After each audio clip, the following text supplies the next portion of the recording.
Hey guys, welcome back to my channel. It's Leah here, and today for you all I'm going to be sharing with you the books I bought while I was in LA. So I went to 3 different bookstores and I made sure I got something from at least each of them. And there's no particular order to which I'll show you the stores except for the last one, because I have to admit the last one was where I had the greatest finds. But I love all these bookstores in my own type of way, because they all have things that I loved about them. And so I'm gonna start off with the one I thought was the coolest, and that has to be Malik Books. And so what I got from there was The House of Dees Dreer, and that's by Virginia Hamilton.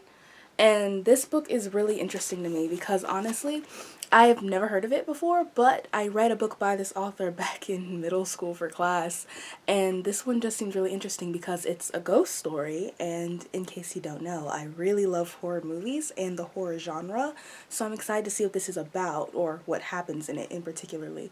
But what this is about is basically like this little boy, or boy, I don't know how old he is, he moves into this house, and apparently it used to be part of the Underground Railroad, but some slaves got caught there and they were killed by bounty hunters, and so was the man who was the owner of the house. And of course he was white because it was his house back then, and it's basically like a haunting of all these horrible things that happened back then. And I'm curious to see how she does it and how this is going to play out, because I've never heard of anything like that and I really want to explore the concept. Now the second book I got is called Fire in the Streets by Kekla Magan, or Magoon. I don't know how to say her last name, but I think one of those. And this is basically about this young girl growing up in Chicago. Yeah, 1968 Chicago. And she wants to be a Black Panther so bad. And she really wants to do it, but the people who are in charge, or people who are in it, they're telling her she can't because she's too young, and she feels that she'll be let in early if she proves herself by solving a mystery as to who is giving their business to the police. And so it's basically her going on this adventure trying to solve the mystery of who's leaking their information and finding her way to be accepted into the Black Panther Society. And I'm really intrigued to see how this plays out because it seems really cool, and I think I'll be able to learn a lot more about the Black Panther movement and things like that. So I'm really excited for this one. And now I'm going to tell you more about the bookstore. So Malik Books is basically a bookstore focused around African American and African literature, and it was amazing. They had like kids books, middle grade, young adult books. They had adult books, history books, and oh my gosh guys, I love history so much. And so when I saw all the African history, Egyptian history, there was even one book that they had in there called What They Don't Tell You in History Class, and I really wish I would have had enough money to get that one because it sounds so intriguing, and especially because it's true, because I've been in history for a long time, and they taught us the same things over and over and over. Like American history was whatever, and then they taught it again the next year, and then when I got to world history I had hope. I was like, oh my gosh, we're gonna go to like talk about Africa and Asia and South America. No, we talked about Europe, and I was over it. Like guys, it's not even funny. But I'm gonna move off that topic because I could talk about it all day and it really like bothers my soul. But basically, yes, that's what Malik Books was about, and you can look them up on Google online. They have a website, and I'd highly recommend it, especially if you're African American looking for more representation, or if you like history like me, you can find some really good books. So I recommend that very much. Now, the second place I went to was The Last Bookstore, which is extremely popular for LA. It's in downtown LA, and it's huge. They have a ton of exhibits and amazing things, and it was really cool to see. And I shouldn't say exhibits, more like displays. Like they had this bookshelf where they had books that looked like they were flying off the shelves, and then they have like art displayed on one end, and there's a book tunnel and all these other cool things, and they have like a elephant head or a mammoth head in the main area on the book floor, and that's pretty cool hanging on the wall. It's really interesting, and it was really fun to go around too. It's kind of like a maze, the upstairs. And if I ever figure out how to include pictures on my videos, I will insert some pictures on here. If not, I'm sorry y'all, I couldn't figure out how to work iMovie again. It's fine, we'll get there eventually. But anyway, I got 3 books from there, and I got 2 manga and 1 very, very old novel. And so, as you guys know, I like mystery and I like thriller, horror, all that. That's kind of my cup of tea. So I got an Agatha Christie novel because I figured, why not? I've already read Murder on the Orient Express and I figured this would be good. And so it's called 10 Little Indians, and this one is a very old copy, like the pages are yellow. It's a little beat up, and this is definitely a 80s, 70s, or 90s cover. I don't know, but it's old, and you can tell. And basically, it seems like a very classic whodunit story because it's basically like all these rich people get sent to this house, they're invited, and then the person who's supposed to be throwing the party isn't there or something like that. And then people come up dead and they're like, oh my gosh, who did it? And that's basically what this book is about. I mean, it's very general, but because it's Agatha Christie and she's so renowned for her mysteries, I'm curious to see what happens. And who did it, you know? So yeah, I'm excited to read this, and I'll hopefully get to it sometime soon if they don't keep giving me books to read for school. That's another topic. But the other books I got were, bear with me, these are very corny, Vampire Kisses Blood Relatives Volume 1 and Volume 2. Now, I got these because they were $2 each. They're manga, and as if you may not know, manga is extremely expensive, so I figured, you know, this story's probably going to be corny and cheesy and but I bought it anyway because why not, and I knew I'd want something to read on the plane ride, so I figured why not, and I've already read the first one. Guys, it was something else. I mean, like, it was just like good fun, basically. Like, these aren't some, oh my gosh, deep, in-depth, thoughtful reads, you know? They're just like, ooh, this stuff. It is nothing serious, and it's actually really kind of funny. I just bought these for pure entertainment, and you know, they did their job, so I'm not even gonna bash on them. I can't even be mad about that. So yes, that's what these are about. Well, not what they're about, but that's what they're like. What they're about is this girl named Raven who falls in love with a vampire named Alexander, and this girl is goth, lives in a very white, preppy, hoo town, and so she's very different and she gets picked on because she's goth or whatever, and yeah, and then she ends up dating a vampire, and she's like, yeah, this is my dream come true. And so, you know, she's living her dream life. So, you know, I can't even be mad at the girl. She's living her best life. And yeah, that's basically what it's about. Those two going on their adventures, and then his cousin might pop up or something, or they have a suspicion that he's come back in town and causing problems. And so I'll just have to see what happens in volume 2. I mean, I bought it, might as well read it. And yeah, you know. So that's what I got from the last bookstore, and the final store, which I really enjoyed. It was the first bookstore I ran across, actually, while I was there, and it's called Book Off, which, of course, I've never heard of it because where I come from, it doesn't exist. So I got a lot of books from there, and I found some great finds. And so what I got was this stack. This is where I got the most stuff from, guys. It was great. So I got a ton of manga because they had a manga sales section.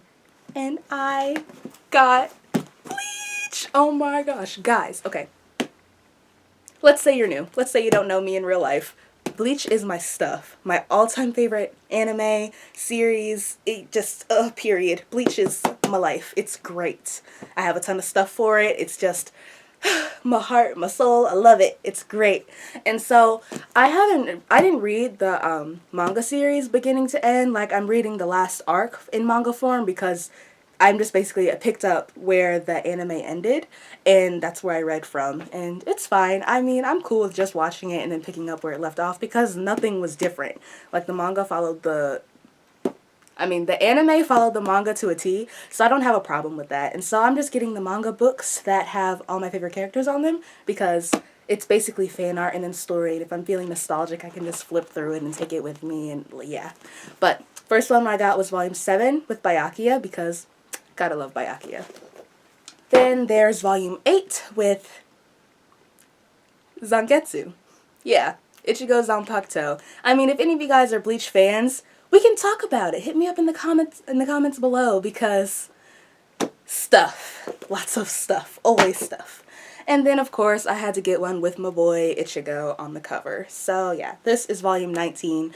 And as for what happens, I'll just tell you what Bleach is about in general, but I'm not going to go into details for these specific volumes because they're just random and it's in the middle of arcs and stories, and you just need to start from the beginning. Like, live your best life. Trust me, you'll really enjoy it. It's really fun. And so Bleach essentially is about this boy named Ichigo Kurosaki who becomes a Soul Reaper due to circumstances. You'll see when you read or watch it. And he basically fights Hollows and is best friends with this girl named Rukia, who's another Soul Reaper. And that's all I'm going to tell you because I feel like you should just go into it and enjoy it and love it. And yeah, there you go. That's my manga anime recommendation for you all today. And so what I got next was Mermaid Melody Pitchy Pitchy Pitch. Now this is the first volume, and also, by the way, all this manga I got off the sale shelf, so all of them were like $1 flat or $2. So you know my wallet was happy. I was happy, my wallet was happy, you know, it was just a good time. And this, I'm so glad I found it because I completely forgot about this series. Back when I was a kid, like a little kid with no cell phone and was just relying on the home computer, I discovered the anime on YouTube and I started watching it, and even though I missed some episodes, I wasn't able to watch it consecutively, it was still really cool to see because seeing this book awoke that nostalgia in me and that little kid in me who was like, oh my gosh, I remember this. And I started remembering all these things and all these people and all these events, and I was like, oh my gosh, so now I need to watch the show again, and I want to buy all the manga books because this is really old. This came out in like, I think this came out in the 90s. And that's why I was unable to find it. Like, even on Amazon. Amazon doesn't sell this anymore. Like, I just gotta go somewhere and buy it used.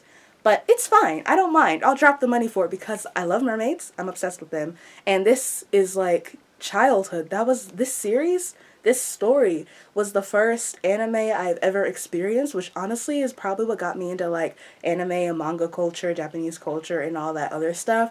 And then on top of that, mermaids. That's all I needed to know back then. That was literally it.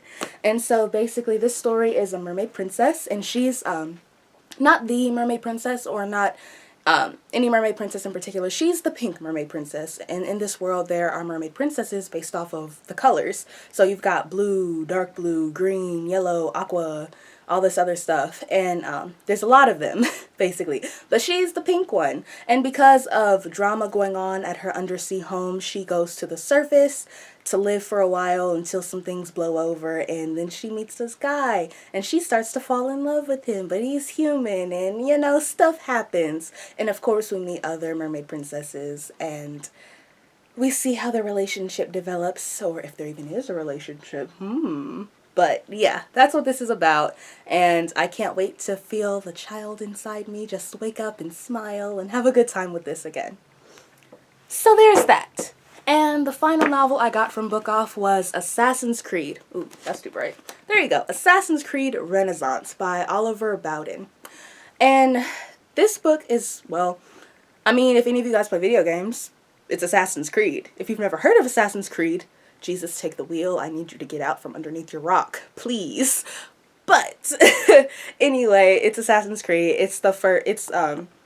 Takes place with Ezio. He's like the first one. Like, I don't really know how to explain this. Like, it's a video game, guys. Just look it up. I mean, a movie came out, even though it was garbage, but still, like, you should have heard of this. And yeah, it basically takes place from Ezio's world in Italy during the Renaissance, and you know, Assassin's Creed stuff happens. If you don't know, I just say you just need to go look it up because I don't think there's a way for me to summarize this, what's the word, saga to do it justice. But they have a whole bunch of books pretty much based off of every game, and then I think some go outside of the game. So, you know, just go read it, go enjoy it, live your best life. It's fine.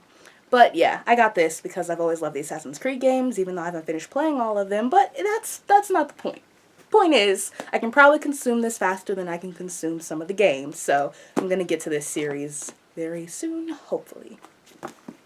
And there you have it, guys. Those are the 3 bookstores I went to and got stuff from when I was in LA, and I really enjoyed them. So if you want to know more about them, look them up online. So the first one was Malik Books. The second one was The Last Bookstore, which is the most popular and most known. And then the last one was Book Off. So if you're interested, look them up. I'm sure you'll find some stuff. And yeah, thank you for watching this video. And if you want to tell me in the comments if you've read any of these things, or if you've been to any of those bookstores, or maybe your favorite things about LA, let me know, because it was my first time going and I really had a great time. So yeah, I'll see you guys later. Bye.